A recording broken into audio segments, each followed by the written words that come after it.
this talk. Thank you so much for the invitation. So today I'll be talking about experimental observation of a particular kind of incommensurate order in magic angle twisted barrier graphene. I'm a theorist. Why am I talking about this experimental work? Well, I was lucky to work with great experimentalists from Princeton and analyze their data in order to pin down what kind of phase they were seeing in experiment. So I'll tell you both the theoretical aspects of how to identify phases of MATBG, which was the content of our theory paper from 2022, as well as experimental progress made in the past 2 years or so that actually was able to use this technique to identify the ground state of magic angle twisted barrier graphene.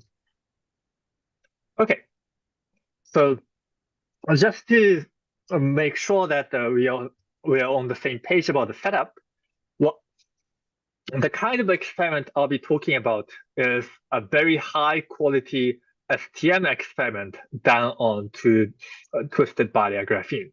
So what I'm showing you here is an actual data taken in Arias Dani's group, where they can really image multiple Moiré scale systems that span something like 50 nanometers by 50 nanometers, but with a resolution that's approaching atomic scale. So the resolution is something like 0.3, 0.2 nanometer. So it has high resolution and it can do a wide field of view. And this combination, as I'll show you, allows us to really pin down and figure out what kind of ground state that the system of interest has. And of course, STM, just as a review, is a technique in which you have two-dimensional sample, either a surface or just two-dimensional material, and you have a tip that moves around, and then you record a tunneling current in order to figure out local electronic density. And as I was saying, this has atomic scale resolution. So if you zoom in, you can really start to see atomic pattern corresponding to individual carbon atoms. And this work really was mainly done by the huge, great experimental team at Princeton, led by Ali. The main driving forces are the Kevin, Rai, and Minchu and Dylan. And on the theoretical side, we had some effort from Berkeley with Junpyo and Mike, which is the part I'll be mostly talking about, with a lot of discussion with Princeton theory folks, Symmetry, Jonah, Nicola, and Andre as well. So here's my outline. I'll talk about MATBG and why we should expect symmetry breaking, and I'll talk about various potential symmetry breaking patterns and how to identify them in experiment. So the first part is, why do we expect symmetry breaking in MATBG? This is probably 100th time that some of you have heard of twisted barrier graphene, but just to emphasize some of the important points, what we have is 2 layers of graphene, and you've rotated it such that the 2 layers have lattice mismatch. And that lattice mismatch gives rise to a Moiré superlattice. And that Moiré superlattice in turn gives you tunneling pattern that changes the band structure. So in a Canton way, you can imagine starting from the Brillouin zone of graphene, but you rotate them and then you re-diagonalize in this rotated space, and then you get a very flat band. And this flat band is very interesting. And one way to motivate it is just to show you what happens in experiment. So let's again look at the band structure. And I'm showing the band structure around the charge neutrality point. So these 2 bands are the bands that are active when you go slightly away from the charge neutrality point of twisted barrier graphene.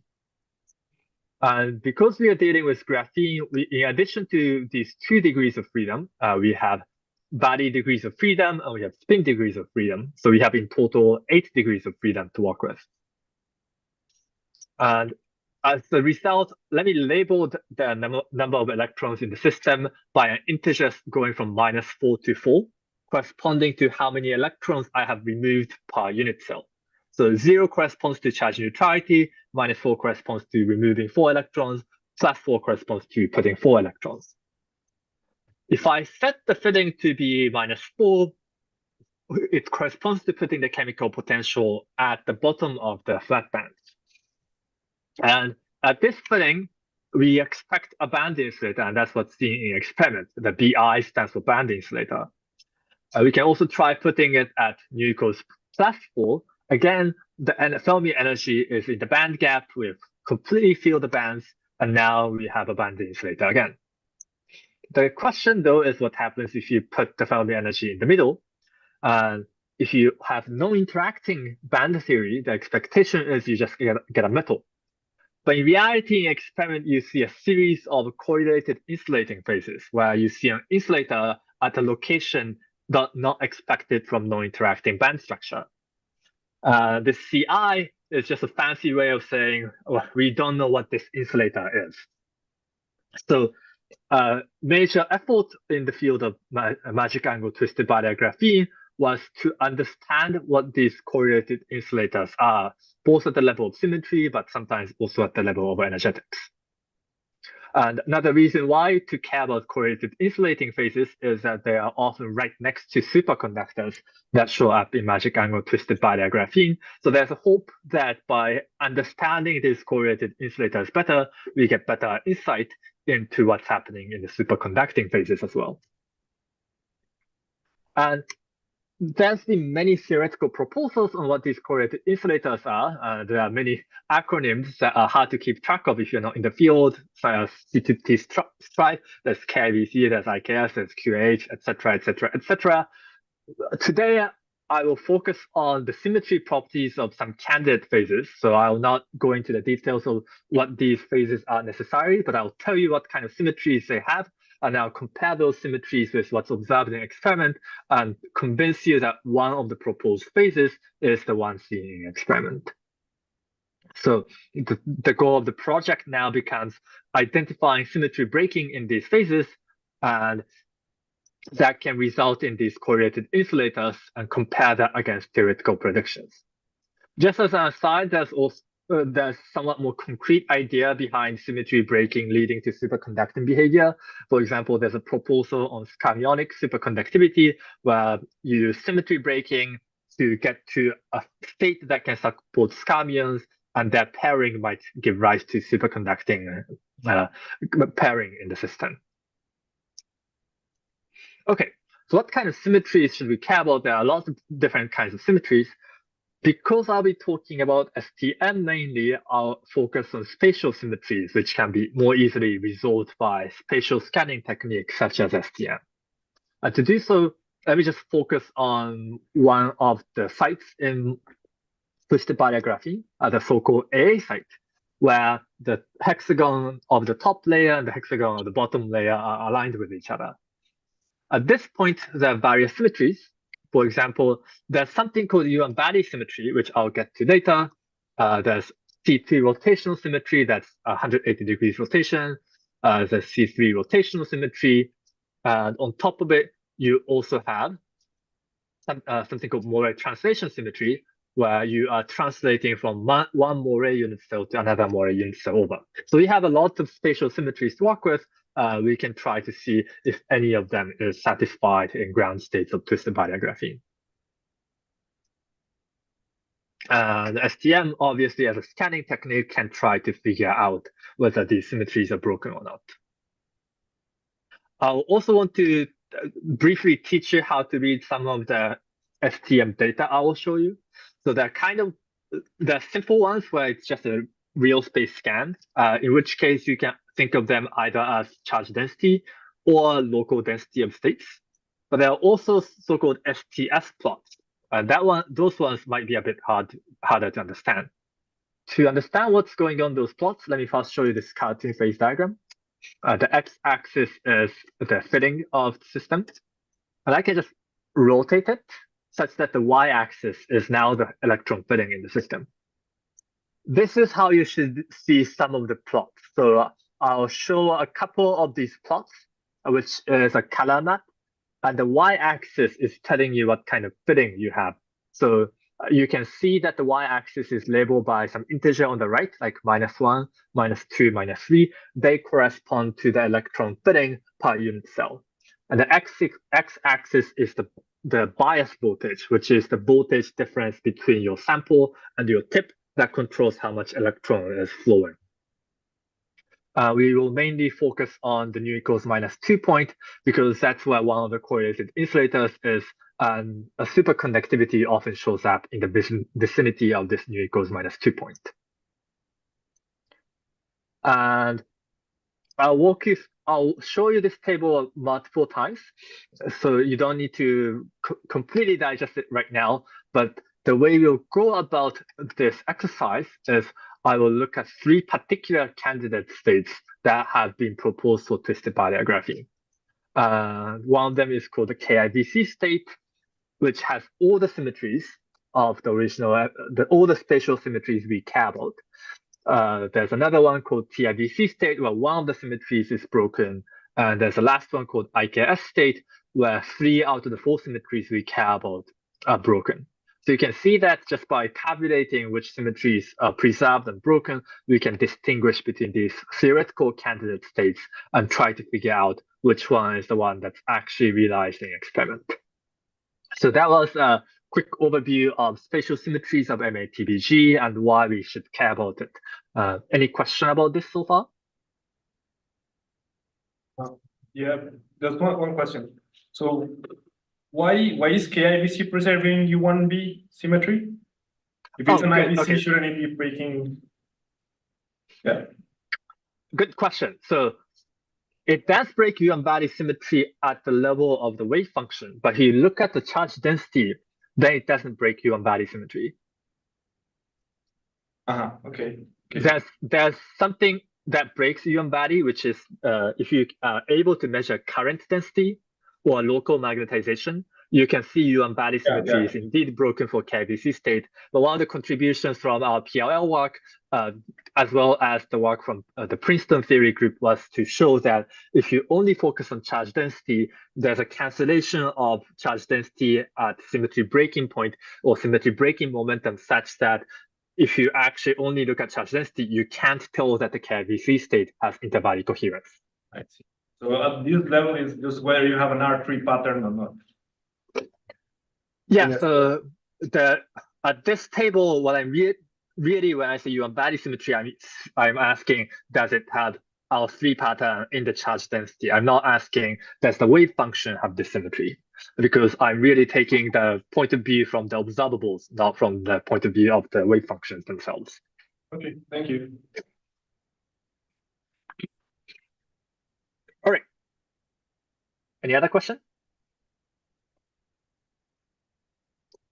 By the way, should I go until like 4:30? What's the usual amount of time allotted for these seminars? Yeah, it's usually 4:30. Yeah. Okay, sounds good. Okay, I think some of you in the audience is already an expert in interbody coherence and U1 symmetry, but actually let me just spend some time talking through how U1 symmetry manifests in the system. So that's the part 2 of my talk. And I've kind of really pushed this under the rug, like what do I mean by U1 symmetry? I'll finally actually explain this to you. So let's go back to the Brownian zone of twisted barrier graphene. We have body K and body K prime. So I have 2 kinds of electrons from these 2 bodies. In twisted barrier graphene, if the twist angle, the relative angle between the top and bottom layer is small, these 2 bodies are essentially decoupled. What that means is that if you look at this kind of order parameter, C dagger K, C dagger K prime, the coupling between them is 0 in the ground states, or at least non-interacting ground states of the Hamiltonian for twisted barrier graphene. In other words, there's actually new symmetry where I can rotate the phase of electrons in K value by some value and the phase of the electron in K prime value by a different value. And this keeps the state invariant. This keeps the Hamiltonian invariant. So since this is a U1 action, this is called U1 symmetry. Now, the question naturally is, what does this have to do with spatial symmetry? I've told you that this is something we can observe in STM. How does it come about? And the way to see it is to ask what happens if the symmetry is broken. When the symmetry is broken, what that means is I am now coupling K and K prime value. So the expectation value of an operator like C dagger K, CK prime is not equal to 0. When that's the case, this gives me a charge density with momentum modulation equal to K minus K prime. And K minus K prime is not a reciprocal lattice vector of graphene, so this actually is breaking the original translation symmetry.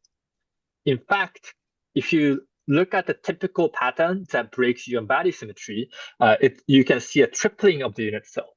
What I'm showing here is a simulated cartoon of a charge density of a UN-body symmetry breaking state. You can see the hexagon of the graphene lattice, but you can see that this hexagon over here and the next hexagon are not equivalent anymore. They have different charge densities.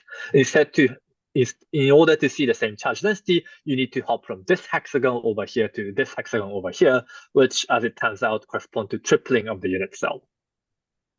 In the K space, this manifests as an appearance of new peaks. So if you take a Fourier transform of the image on the left, you see Bragg peaks correspond to graphene's periodicity, the graphene Bragg peaks. But in addition, there are new peaks that show up at this new periodicity, and that are called Kekler peaks. So by looking at the appearance of these peaks, you can figure out if the charge density breaks UN-body symmetry or not. By the way, the reason why this is called a Kekler peak or Kekler pattern is due to the resonance structure of benzene that was first thought of by August Kekler in 19th century. There he was thinking, how can benzene have a structure with 6 carbons and 6 hydrogen? And he came up with this resonance pattern with 2 different kinds of alternating double bond, single bond. And if you look at this, and if you stare at the charge density diagram I showed you above, you can see that they are essentially the same thing, or rather the real space one. This one is a tiling of the Kekler pattern. Okay, so how can we tell if this is broken in experiment? Well, what you can do is you can take the real space charge density, and then you can take a Fourier transform of it. When you take a Fourier transform, you can identify which ones are graphene and which peaks and which ones are Kekler peaks. And excuse me, I am mislabeling them. But these black hexagons correspond to graphene Bragg peaks, whereas these blue ones correspond to first order and second order Kekler peaks. So the fact that there are peaks that show up in the middle of these blue squares and octagons can tell you that the UN-body symmetry is broken in this experiment. You can, in fact, do something a bit fancier. You can look at the size of these peaks at the Kekler location as a function of the gate voltage, which controls the electron spinning. So as I told you earlier, the y-axis controls the number of electrons, so you can just deviate away from the nu equal -2 and see how Kekler pattern changes. As it turns out, the Kekler pattern is peaked not exactly on top, but around nu equals -2. And as you go far away from it, the Kekler pattern disappears. So this tells you 2 things. 1, this Kekler pattern is not coming from some background impurity, because then you can't explain this kind of density dependence. And 2, this charge density pattern, the Kekler pattern, really seems to be coming from some property of the nu equals -2 state. Okay. So just by this experiment alone, actually, we can exclude the possibility that the KIVC state is the ground state of MATBG, at least in this particular experiment, because KIVC state should expect UN-body symmetry. So next step, we'll hop on to Moiré translation symmetry and try to use that to distinguish the so-called TIDC state and the IKS state. Any question, however, about the UN-body symmetry so far?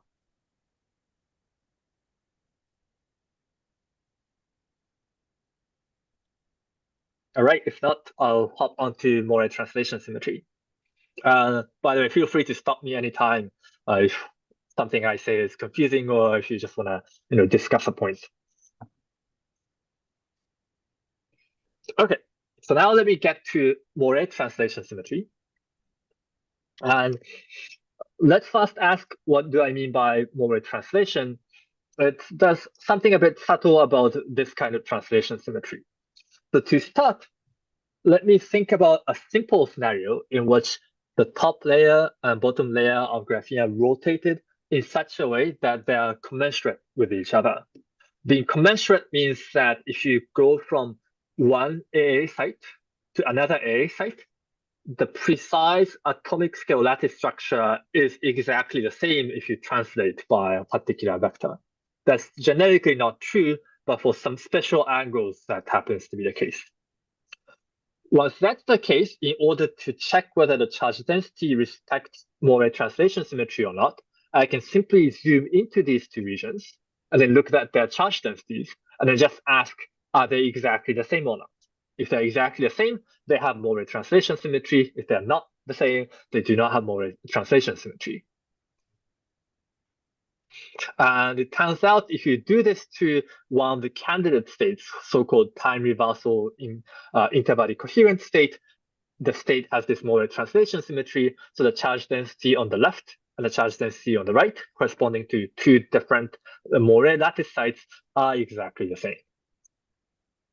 However, another candidate state, the so-called incommensurate Kekulé spiral state, doesn't have this symmetry. So if I zoom into these two AA sites and then look at their charge densities, then they don't actually look the same. You can see that the charge density pattern around this orange dot over here and the charge density pattern around the orange dot over here is not the same. They have different curvature around the orange dot. So the IKS state does not have Moiré translation symmetry. It just breaks it down. However, if you look at these charge densities carefully, you might notice that they still look similar. Like they're not completely unrelated to each other.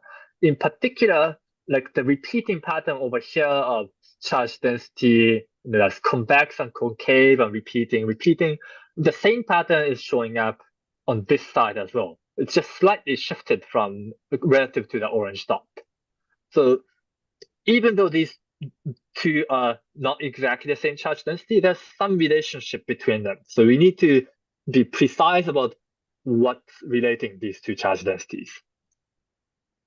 And it turns out what's happening is that the IKS state has a special body screw symmetry, which combines the Moiré translation symmetry with a rotation in the U1 body space.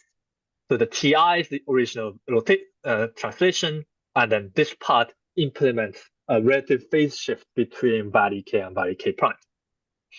How should I, to understand why that's relevant to the charge patterns I showed you earlier, let me actually briefly go back to Kekulé pattern. So when we have Kekulé pattern, we have a coupling between K body and K prime body, which means I have a superposition between these two bodies. When I have a superposition, I have a phase degree of freedom when I take K and K prime to be in superposition. And this phase is a relative phase, so it's actually a physical observable. And one way you can observe it, as it turns out, is by looking at the charge density associated with this kind of wave function. So here I'm showing a series of charge densities that correspond to a particular kind of interbody coherence or U1 body symmetry breaking. And these 6 charge densities actually correspond to the same exact state, except for the change in theta shown at the top left of these figures. But you can see as we change theta, the charge density pattern actually changes quite dramatically. Just by looking at them, you can see they correspond to different thetas. So theta actually is a physical observable. It's almost like we are doing an interference experiment between K and K prime body. We are extracting the phase of the interference pattern by looking at this wave and looking at where they lie. In fact, I can make that a bit more precise. If I take this real space charge density, I can take a Fourier transform. Because it breaks U1 body symmetry, now I have a Kekulé peak that shows up. And if you look at the complex phase of this Kekulé peak, you can extract the relative phase between the K body and K prime body. So this is an interference experiment you can actually do when you're given a Kekler pattern. You can locally figure out what the superposition phase between K and K prime is.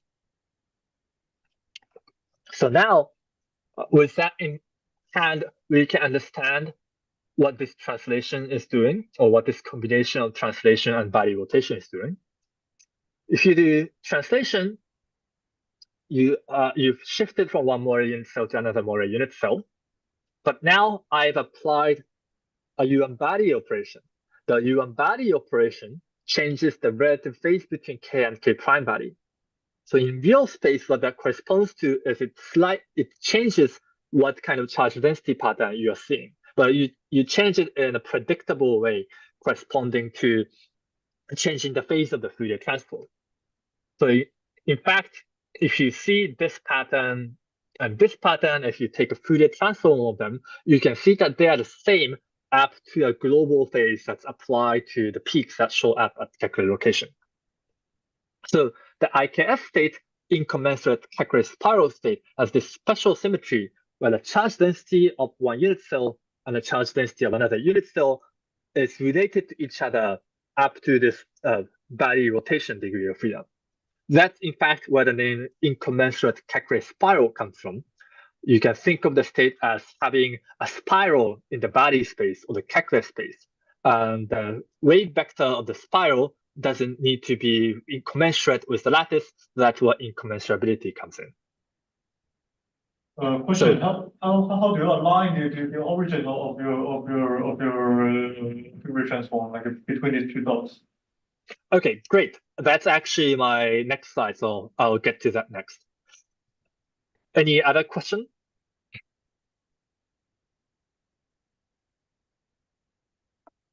Okay, then I'll answer how use question. I guess this plot, this slide is the same thing as what I've been telling you, just making it a bit more explicit that this operator is modulating phase as a function of the so-called IKS modulation vector and the Moiré lattice vectors. But it's the same thing as what I've been telling you in WAS. Okay, so how you brought up a really good point, which is that the phase of Fourier transform is genetically something ambiguous, like, because you can just shift the origin, and if you shift the origin, that completely changes the phase you pick up for Fourier transform because you pick up e to the ik dot delta r. There's a related difficulty coming from the fact that the structure is incommensurate. If the structure was commensurate, what I could have done was for one AA site, I choose the particular hexagon to be my origin and then do a Fourier transform. And then on the other Moiré unit cell, I know which hexagon is related to the original hexagon by Moiré translation, so I can Fourier transform with respect to that point, and then use that to compare the two charge densities. But I don't have commensurability, I can't actually do that. So actually, when the initial paper that proposed the IKS stage was published, I thought this was an impossible experiment to do. How can you figure out this kind of subtle phase using Fourier transform when your sample is incommensurate, when the lattice has no reason to expect commensurability? It turns out there's a way around this, and I'll just try to conceptually convince you of what's going on. So the difficulty is in determining what to pick as the origin. And if you just have Moiré scale data, it's an impossible task to do.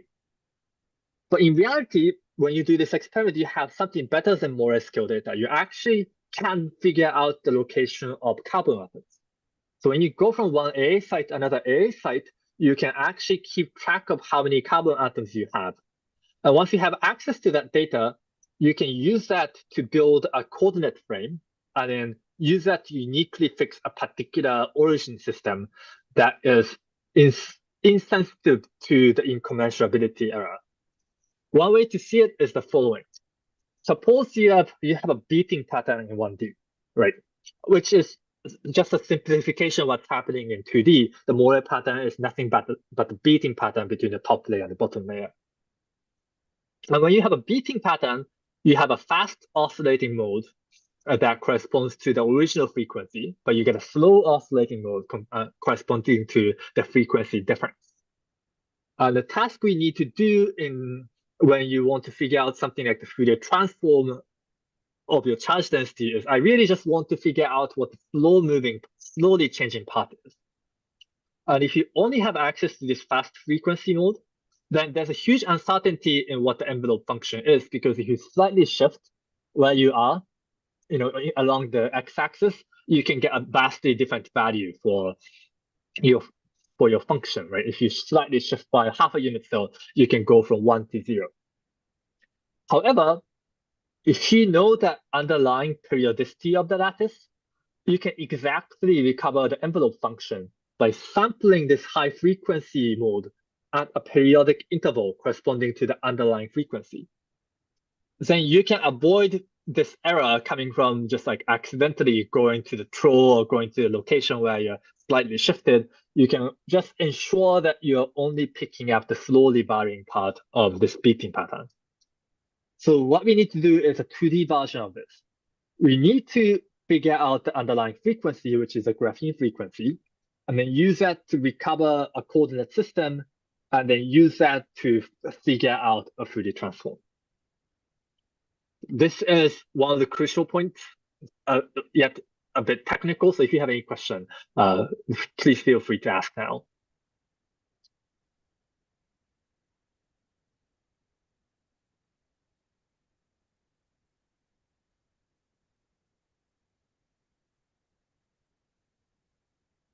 If not, maybe I'll go ahead and I can show you some of the plots that might clarify what's going on, and we can take some time during Q&A to discuss this further.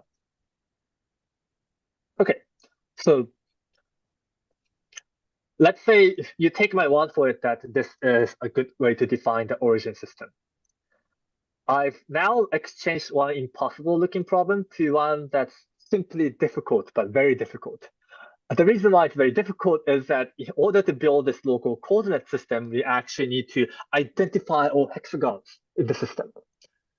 And there's something like 10,000 hexagons or 20,000 carbon atoms in this field of view for STM. You need to really make sure you know the location of them, you're not missing a unit cell, etc., in order to have confidence in the ability to extract this incommensurate calculus file. So on the data analysis side, this was the most difficult part of the project. We needed to figure out and write a method that can take high quality STM data, high quality but with local variations in strain, twist angle, charge density modulation, etc., and then use that data to figure out where the carbon atoms are. And once we figure that out, then we can feed it through our analysis routine and then show you some of the pretty plots I will show you later on. So the workflow is roughly the following. First, the hardworking experimentalists perform an STM experiment with its own difficulties, such as making sure your tip is good, making sure you go down to low enough temperature, making sure you have low enough vibration in your system, etc. And you get good atomic scale resolution data. After that, feed it through our algorithm to get the location of all graphene unit cells within the field of view of interest. And then we perform local Fourier transform of the image. And once we perform local Fourier transform of the image, I can plot the value of the Fourier transform and then look at the evolution of the phase of the Fourier transform data to figure out whether we have a TIVC state or an IKS state. And in the rest, I'll do a so-called domain coloring for the Fourier transform. So if it's a way of plotting complex numbers, if it's dark, it means that the magnitude is small, and then the color is encoding the phase of the complex number. Okay, so let me first show you what should be expected from theory. So this is the result of plotting the value of local Fourier transform for the TIVC state. And as you can see, this is a Moiré periodic pattern. If you go from one AA site to another AA site over, the phase is unchanged. The phase is the same exact thing between one unit cell and another unit cell. On the other hand, if you look at the incommensurate Thackeray spiral state, then from one AA site to another AA site over, the phase changes quite drastically. In this case, the phase changes by roughly 2 pi over 3. So this indeed shows you that Fourier transform phase extraction is a good way of differentiating between the TIBC state and the IKS state. And finally, this data on the right is the actual experimental data after we fed it through our data analysis routine. And I'm labeling the location of the AA site by this AA. And you can clearly see that there's a phase winding pattern seen in this experiment. But these diagonal lines are just guide to your eyes, telling you which way the phase is winding. You can see that the phase is indeed winding in a certain direction. So it's not a TIBC state because there exists phase winding, and it's a version of the IKS state. It's slightly different from the one I'm showing you here because this one is vertical, this one is slightly diagonal, but they belong to the same phase of matter. Any question about this plot?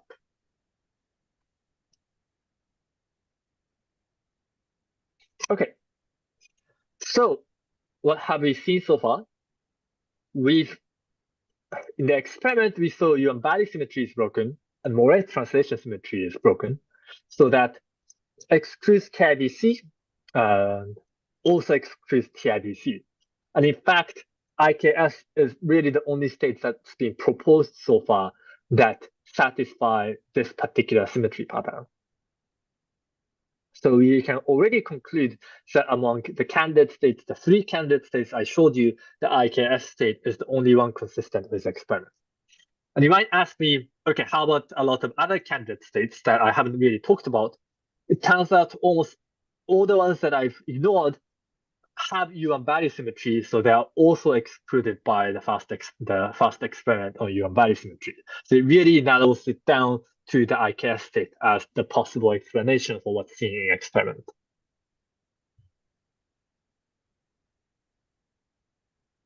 All right. Any question? Have you checked the C3 and the C2? Is it one broken, one is maintained? So I'll get to C3 next.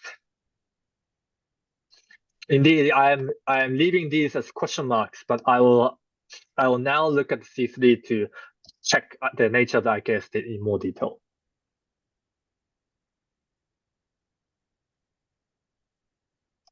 Right.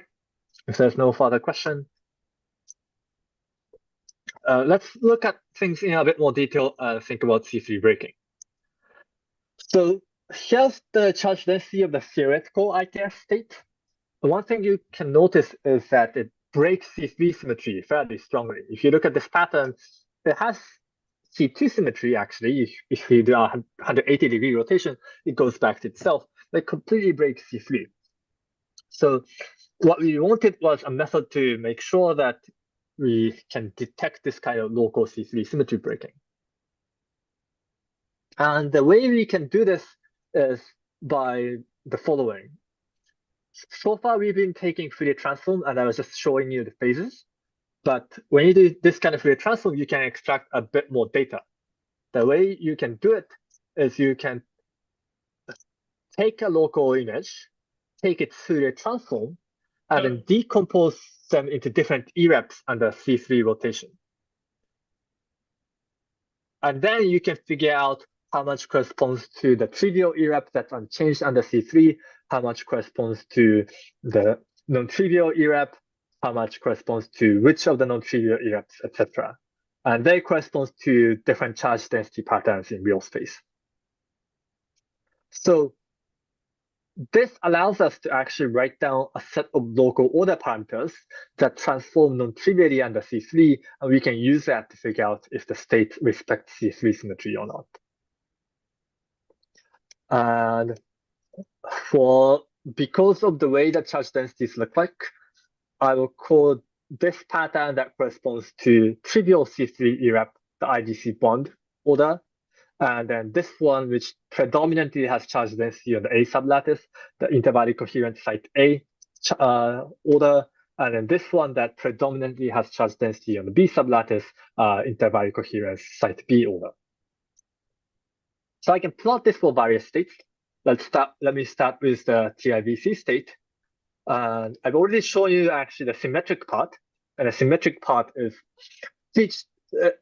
featureless in the sense that there's no symmetry selection rule for when they should vanish, etc. It can take non-zero value anywhere and everywhere. And the only thing we should check is that the image itself is C3 symmetric, which it is. However, if you go to C3 non-symmetric charge densities, C3 non-symmetric local order parameters, then at the A site, where it is a C3 rotation center, it should take a value 0 because it can't pick up a phase because of C3 symmetry. And it's a bit hard to see at the resolution in the middle, but if you zoom in, you indeed see that at the A site, you actually have a vortex. So the charge density is indeed, the order parameter is indeed vanishing at the C3 symmetric point, and it winds once around the high symmetry point. So this confirms that indeed the state has C3 symmetry about this point, and you can check that for some other high symmetry points as well. On the other hand, if you look at the IKS data, it breaks C3 in two ways. One way in which C3 breaks is actually just the existence of winding. The winding pattern that has this kind of periodic stripy pattern means that if you rotate it by C3, it doesn't go back to itself. So already actually at the level of this IVC bond, you can see the state is breaking C3 symmetry.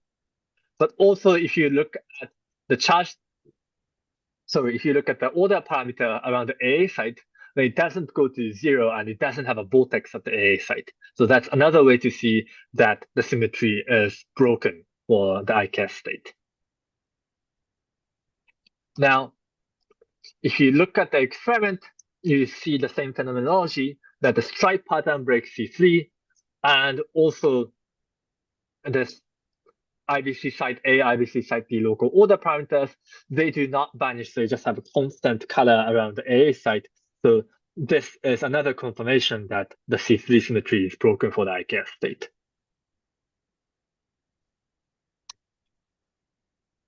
And in fact, there's something, a bit of a quantitative agreement between what's expected in theory and experiment. So what I've done over here is I've taken the plot from the previous slide, and I've removed the magnitude data. So all the colors are now have the same level of brightness. And I've also subtracted the background phase winding. So the phase has apparent Moiré translation symmetry, even though the actual data does not. If you do this, what turns out to be the case is that there are a bunch of vortices in this space. And the vortices are labeled by these dots that shows up in the diagram. Some of them are +1 vortices, some of them are -1 vortices. Interestingly, when you look at the location of the vortices and compare that against the location of vortices from different C3 erupts, some of the vortices are almost on top of each other between these three channels. And that's actually surprising because there's no symmetry that ensures that these three vortices should be on top of each other. But you can see, for example, this pair of vortices in the middle, and this pair of vortices in the middle, and then this pair over here, they're at very similar locations. So this is a feature of IKS that's surprising, but is very, very distinct. If you look at the experiment, you can see that the experimental pattern also see this kind of vortex pattern that shows up. And then these vortices are almost on top of each other with maybe a couple nanometer separation between them.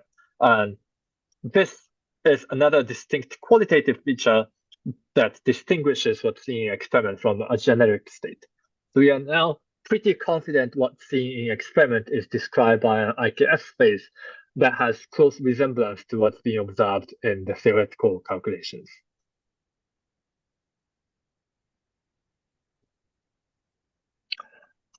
And so we confirmed that C3 rotational symmetry is broken. The C2 part, I can briefly mention that it's definitely not as strongly broken as C3 rotational symmetry, but it's a bit hard to be quantitative about C2, partly because we are not sure whether the lattice structure itself, the underlying graphene lattice structure itself, respects C2 symmetry or not because of the presence of the substrate. So here, let me just remain not fully committal about whether the symmetry is present or not. But even without taking C2 rotation symmetry, for all the other ones where we can have confidence in our ability to identify presence or lack of the symmetries, it narrows it down to the IKS as the only consistent state. Okay, any question about this?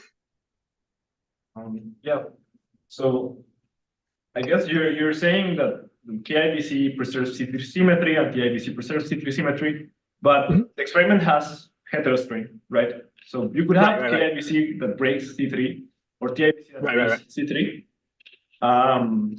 But then the question is, the conclusion about KIBC not showing an R3 pattern, is that valid only when you have zero strain?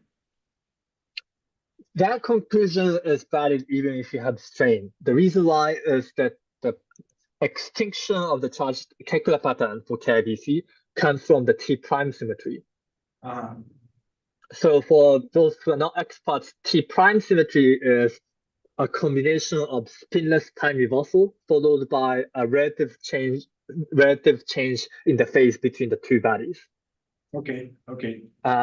Once you do it, because of this relative phase change, it ensures that the charge density peak at Kekler momenta must take the value 0. Okay. Yeah. So yeah, that selection rule survives even in the presence of strain. And really, that's the main reason why I initially focused on the top 2 symmetries. The third one, we actually do know that the experiment has C3, so C3 is not an exact symmetry. It's approximate, and it's actually, there's a reason to believe it might be strongly broken. So it's more of a confirmation if it looks like C3 preserving something weird was going on, but it's not the most helpful data in figuring out the phase. Whereas the top 2 ones survive even in the presence of strain, and even if we just remove all the other rows of this table, its IKS is still the only consistent state with the experimental observation. Yeah. Just maybe a related question. Like you have to go through the different order parameters to determine whether you have C3 or not, but can you just determine that from looking at the STM map and the AA sites should be slightly distorted because if you have some, say, 0.7% strain, you would see the information at the level of the Moiré lattice, right? So by then, you can also determine that you have C3 broken. That's true. But I guess what we wanted to really see was like how much effect it has on the electronic properties of the graphene lattice and then of the state itself. So you can see that the Moiré wavelengths and Moiré Bravais vectors are deformed, etc. But one could, in theory, imagine that just like slightly modifying the originally C3 symmetric state, and like local charge densities, etc., still remaining more or less C3 symmetric, right? For example, you can imagine an exercise in which you just take a TIBC state that's C3 symmetric and then add a slight amount of strain to it. Then, of course, C3 is broken, so it's no longer perfect symmetry, but the charge density in the middle of the TIBC was originally C3 symmetric, so it might still remain relatively C3 symmetric if you just look at it locally. Okay. And by looking at this local order parameter, you can exclude that possibility. You can be more quantitative about how much breaking is there. Like, is it like perturbative C3 symmetry breaking, or is it really like an entirely different kind of charge density? Just to reference back, like this charge density pattern is like very uniaxial, it doesn't have C3 symmetry. And this one would give you strong C3 like EREPs, like non-trivial EREPs at the AA site, whereas if it's slightly perturbed TIBC, the C3 EREPs could be parametrically small. Sure. Okay. Yep. Thank you. All right. Let me briefly talk through some other phenomenology of what's being an experiment. So those are going to be pseudo-gap and superconducting phases. So again, let me show you this STS plot. The y-axis is the charge density, but instead of the other plots I've been showing you, the y-axis actually starts around like plus 1.5 and goes in the positive direction. So I'm showing you electron doped data. The reason why this electron doped data is interesting is it shows pseudo-gap-like features opening up at partial fillings. So what do I mean by pseudo-gap-like feature? What you can do is you can look at this diagram and then note that the blue points correspond to a low tunneling current. So you can see there's this like low tunneling current feature showing up. And that shows up around +2. That makes sense because +2 was a correlated insulator. But actually, there's a huge region between +2 and +3 in which this low current density still shows up around the Fermi energy. So this is similar to pseudo-gap observed in Kupret, where even if you overdope it and then look at the tunneling pattern, etc., there's a gap-like feature that shows up at Fermi energy, even above transition temperature into superconductor. So let's look at this interesting phase step by step. We can first start from the +2 insulator. And this state looks remarkably similar to the IKS state for -2. There's phase winding, there are a bunch of vortices. The AA has Moiré translation symmetry up to this phase winding. It's almost indistinguishable from what's observed at -2. But if you go into the pseudo-gap region, labeled by these arrows 2, 3, and 4, the pattern is completely different. The winding is much slower. There's much less winding at nu equals 2.19. The winding direction is also different. And then the vortices that are coincident between different EREPs, they also disappear. And then within the pseudo-gap phase, everything looks qualitatively similar. There's perhaps slight evolution of the winding phase, but nothing qualitatively changes. So it looks like the pseudo-gap phase is actually a different phase of matter, or at least quantitatively different compared to the insulating phase that shows up at +2. There's a bit of circumstantial evidence telling you that this might be reasonable, because if you look at this STS pattern and navigate to around over here, there's a little bit of anomaly. There's a bit of a pinching of the gap size. So this pinching might actually be telling us that there's a gap closing and opening that drove us from one kind of correlated insulator to another kind of correlated insulator. We don't understand what this pseudo-gap phase is, but it seems like an important piece of evidence toward understanding the superconducting behavior. Now we can actually navigate to +3 as well, and +3 looks quite similar to what's happening in the so-called pseudo-gap phase. So it looks like there's some continuum of states between +2.19 to +3 that are broadly similar with each other. Just to entice you with a bit of mystery, there's a purported superconducting phase at low temperature, this time at small nu. And it's hard to say anything definitive about it with just a single data point, but if I am pressed to argue which one is this similar to, is this pattern similar to, this seems to have a bit more resemblance to the pseudo-gap phase than to the IKS phase in terms of how much phase winding is present, whether there are stable vortices, etc. So at the very least, the technique of observing local order parameter seems to be a helpful way to be more quantitative about, or actually more qualitative about what we are seeing beyond just asking about gap size, asking about how much tunneling is there. We can actually just see them and talk about, okay, is this more similar to pseudo-gap? Is this more similar to insulator? is there some prediction we can make about a phase transition between different phases, etc.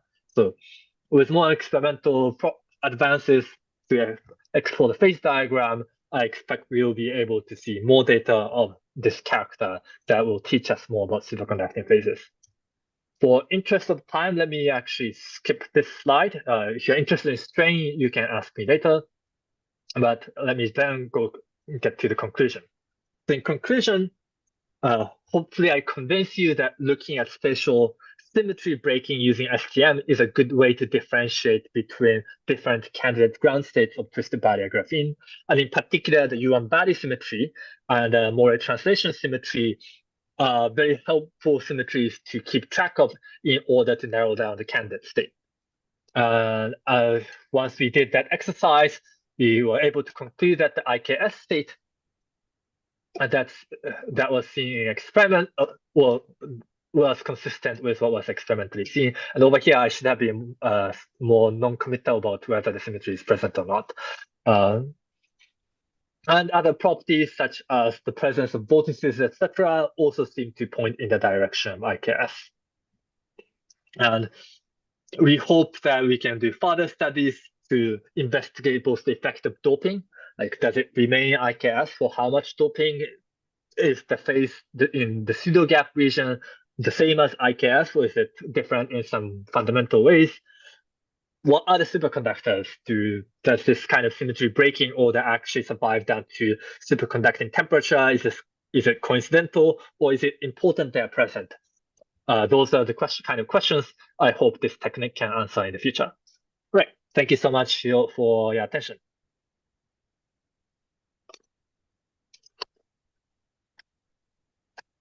Do you have any questions?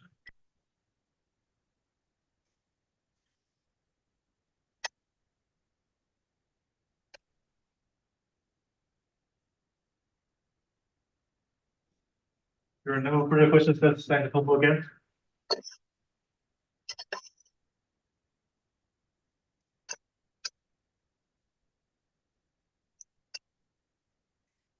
Great. Thanks, Tomo. Yeah, thanks. Thanks for the invitation.